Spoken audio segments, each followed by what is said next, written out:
नमस्कार जीजी, कैसी हैं आप? मैं तो अच्छी हूँ भाभी, आप बताओ। मैं भी ठीक हूँ। अच्छा जीजी, आप घर पर आने के लिए कह रही थी ना। देखो आज रविवार का दिन है, बच्चे भी घर पर हैं, बहू की भी स्कूल की छुट्टी होती है। आप ऐसा करो आज ही आ जाओ, बड़े दिन हो गए आपसे मिले हुए। ठीक है भाभी, मैं कुछ देर में आती हूँ। मैंने भी यही पूछने के लिए फ़ोन करा था कि अगर आप लोग घर पर हो तो मैं आज मिलने के लिए आ जाऊँ।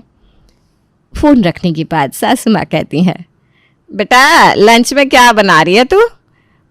मटर पनीर की सब्जी बना रही हूँ माँ जी। सुरेश ने कई दिन से शोर मचाया हुआ है।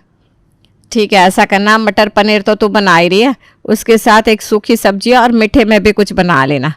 तुम्हारी बुआ जी आ रही है, अब इतने दिनों में आ रही है, शिकायत का कोई मौका मत देना उन्हें। ठीक है मम्मी जी, मैं बना देती हूँ। कीर्ति ने किचन में जाकर जल्दी जल्दी सब्जी काटी और लंच के लिए दोनों सब्जियों को गैस पर रख दिया। तभी उसे बाहर ड्राइंग रूम से सासू माँ की बड़बड़ाने की आवाज़ सुनाई देती है। सुबह से तो मशीन की तरह लगी हुई हूँ, अब ऐसा क्या मौका मिल गया मम्मी जी को कि मुझे हॉल से उनके बड़बड़ की आवाज़ यहाँ तक सुनाई दे रही है। क्या हो गया मम्मी जी, आप कुछ कह रही थी क्या? हाँ भैया, हमारी किस्मत में तो बड़बड़ करना ही लिखा है, क्योंकि अभी हम कुछ कह देंगे तो तुम्हारा मुंह बन जाएगा। बोलिए ना मम्मी जी, क्या बात है? किसी बात से नाराज़ हैं क्या?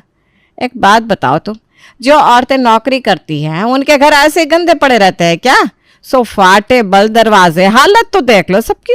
पता नहीं कब आखिरी बार डस्टिंग करी थी तुमने, हर जगह मिट्टी दिखाई दे रही है। अब हमने बता भी दिया कि थोड़ी देर में बुआ जी आने वाली है, उसके बाद भी तुम्हारे ऊपर कोई असर नहीं। तुम्हारा तो पूरा दिन बस रसोई में ही बीत जाता है। अरे भाई, बाकी के काम करने के लिए अलग से सवेरा होगा क्या तुम्हारा?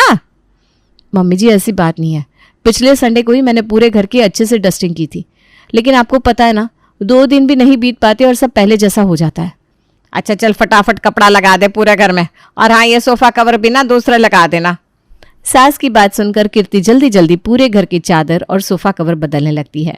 फिर एक तरफ खीर रखकर पूरियां उतारने लगती है। अरे भाभी, कितनी देर और लगेगी? हमें भी आज भूख हड़ताल पर रखने वाली हो क्या? कम से कम संडे के दिन तो गर्मा गर्म खाना खिला दिया करो आप। बाकी के दिन तो आपका सुबह का बनाया हुआ खाना दोपहर में खाकर काम चलाना पड़ता है। हाँ, मैं बस खाना लगा ही रही हूँ। कीर्ति घर में सभी का खाना टेबल पर लगाती है, तभी बुआ जी पहुँच जाती है। प्रणाम बुआ जी, बिल्कुल सही समय पर आई हैं आप। आइए, आप भी खाना खा लीजिए। अरे नहीं नहीं भाई, अभी तो मैं आई हूँ, आते ही मुझे खाना नहीं खाना। तुम ऐसा करो भाभी, पहले 1 गिलास पानी पिलवाओ, फिर आराम से बात करते हुए चाय पियेंगे। खाना तो घंटे भर बाद खाऊंगी मैं। ठीक है जीजी, जैसी आपकी मर्जी। जा कीर्ति, चाय रख दे बुआ जी के लिए। कीर्ति बुआ जी के लिए चाय बनाकर अपने कमरे में जाकर पिछले कई दिनों से चेयर पर मुंह ताकते कपड़ों के ढेर को तय बनाने लगती है। ओह माय गॉड, मैंने तो अभी तक कॉपीज चेक ही नहीं की। कल स्कूल जाते ही प्रिंसिपल बातें सुनाना शुरू कर देंगी। ये कपड़े रहने देती हूँ, पहले कॉपी चेक कर लेती हूँ। कुछ देर बाद, अरे बहू, तुम तो एक बार कमरे में जाती हो तो बाहर झांकने का नाम ही नहीं लेती। कोई मेहमान है घर में, कुछ तो ख्याल कर लिया करो। चलो अब गर्मा गर्म खाना लगाओ जीजी के लिए। कीर्ति कॉपियों को एक तरफ रखकर बुआ जी को खाना खिलाने लगती है। बुआ को खिलाने के बाद वो फिर से कॉपी चेक करने लगती है। तभी सुरेश वहां जाता है। अरे भाई, शाम हो गई, बीत गया हॉलीडे। कुछ ढंग का काम करोगी कि नहीं? ये कमरे का जो धोबी गार्ड बना के रखा है, उसके लिए क्या सोचा है? एक बात बताओ, सबके कपड़े आयरन कर दिए ना तुमने? थोड़ा इंपॉर्टेंट काम कर रही है, उसकी बात करती हूँ। अरे क्या यार ये कीर्ति, संडे के दिन भी तुम स्कूल से काम बांध कर ले आती हो। अपने स्कूल का काम स्कूल में निपटा कर आया करो ना। सुरेश, मुझे ऐसा क्यों लगता है कि मेरी जॉब इंपॉर्टेंट ही नहीं है आप में से किसी के लिए भी? मुझे भी कोई शौक नहीं है घर पर पेंडिंग वर्क लेकर आने का, लेकिन ऑफिस से कोई काम मिलता है तो मना भी नहीं कर सकते। कॉपी चेक करने के बाद कीर्ति कपड़ों का गट्ठर लेकर प्रेस करने के लिए बैठ गई थी। कुछ देर बाद, अरे भगवान, शाम के 4:30 बज गए। चाय वाय मिलेगी कि नहीं? मुझसे क्या पूछ रहे हैं? देख नहीं रहे, अभी अभी जीजी को विदा करके बैठी हूँ मैं। अभी चाय बाय मुझसे ना होगी, बुला लो अपनी बहू को, सुबह से घर में ही तो है। कीर्ति बेटा, एक कप चाय तो पिलवा दो। सुरेश प्लीज़ बाबूजी के लिए चाय बना दोगे? बहुत सारे कपड़े आयरन करने भी बाकी हैं। क्या यार कीर्ति, हफ्ते में 1 दिन ही तो टीवी देखने का मौका मिलता है, उसमें भी मैं तुम्हारी आंखों में खटकता रहता हूँ। कुछ ना कुछ काम बताती रहोगी। 2 मिनट लगते हैं चाय रखने में, जाओ जाकर रख दो।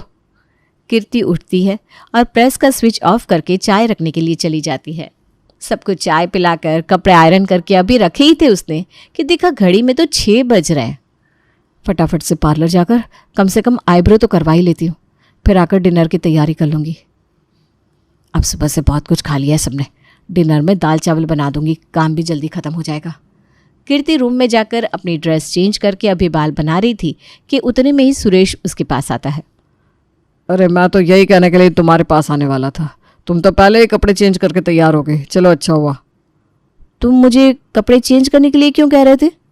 अरे मेरे फ्रेंड मानव की नई नई शादी हुई है ना पिछले हफ्ते, तो मैंने उसे संडे को घर पर आने के लिए बोल दिया था। अब उसे इनवाइट करने के बाद ना मैं खुद ही भूल गया। अभी अभी उसका कॉल आया तो याद आया। तुम ना फटाफट से तैयारी कर लो, वो लोग आते ही होंगे। ये क्या बात होती है सुरेश? तुमने घर पर किसी को इनवाइट किया है तो कम से कम एक बार बीवी को बताना तो चाहिए। और मेरी तैयारी है कि नहीं, बस हर समय किसी न किसी को घर पर बुलाकर बिठा लो। कीर्ति तुम ऐसे रिएक्ट क्यों कर रही हो जैसे मैं रोज रोज अपने किसी न किसी फ्रेंड को घर पर बुला लेता हूँ? अरे भाई एक ही दिन होता है वीक में, आदमी उस दिन भी सोशलाइज नहीं करेगा तो और कब करेगा? और वैसे भी तुम्हें तो कोई शौक है नहीं किसी को अपने घर बुलाने का। लेकिन मैं तुम्हारी तरह जंगल में नहीं रह सकता, मुझे 4 लोगों के बीच में उठना बैठना पसंद है। सुरेश, मैंने ड्रेस तुम्हारे दोस्तों के स्वागत के लिए चेंज नहीं किया था। मुझे पार्लर जाना है और कुछ नहीं तो कम से कम आईब्रोज तो सेट करा लेने दो मुझे। ये घर गृहस्थी और यहाँ के काम तो शायद इस जन्म में कभी खत्म होंगे ही नहीं। अरे लेकिन मैंने तुम्हें बताया ना मेरा फ्रेंड आ रहा है, तो तुम ऐसे कैसे चाह सकती हो? बिल्कुल जा सकती हूँ पतिदेव। जैसे सुबह से आप अपने मी टाइम एंजॉय कर रहे हैं ना, संडे सिर्फ आप लोगों के लिए नहीं होता, मेरे लिए भी होता है। मी टाइम तो मैं आप लोगों से मांग नहीं रही, क्योंकि मुझे पता है एक माँ, एक बहू, एक पत्नी की लाइफ में मी टाइम जैसी कोई चीज़ होती नहीं। लेकिन मुझे भी बाहर काम पर जाना होता है, थोड़ा प्रेजेंटेबल दिखना पड़ेगा। तुम्हारे फ्रेंड्स आ रहे हैं तो तुम संभाल लेना, चाय बनानी तुम्हें आती है, और नाश्ते के लिए बाहर से कुछ ऑर्डर कर लेना। और सुनो, अगर बाहर से कुछ ऑर्डर कर ही रहे हो ना तो डिनर भी ऑर्डर कर देना, हो सकता है मुझे लौटने में थोड़ी देर हो जाए। बिल्कुल ठीक कह रही हो बहू, तुम लोग संडे संडे करके काम बताते रहते हो बेचारे को। अरे संडे क्या सिर्फ तुम लोगों के लिए आता है? इस बेचारे की जिंदगी में तो संडे नाम की कोई चीज़ ही नहीं है। उल्टा संडे के दिन तो हम औरतों को 2 गुना 3 गुना काम करना पड़ता है। बेटा आगे से ना संडे के एक दिन एक समय का खाना तू बाहर से ऑर्डर कर दिया कर। बहू को भी घर के काम से थोड़ी छुट्टी मिलेगी, तभी तो वो खुद के ऊपर ध्यान दे पाएगी ना। माँ की बातों का अब सुरेश के पास कोई जवाब नहीं था, इसलिए वो चुपचाप हाँ में गर्दन हिला देता है। और इस तरह लड़ झगड़ के ही सही कीर्ति को अपने लिए सुकून के 2 पल नसीब हो ही जाते हैं।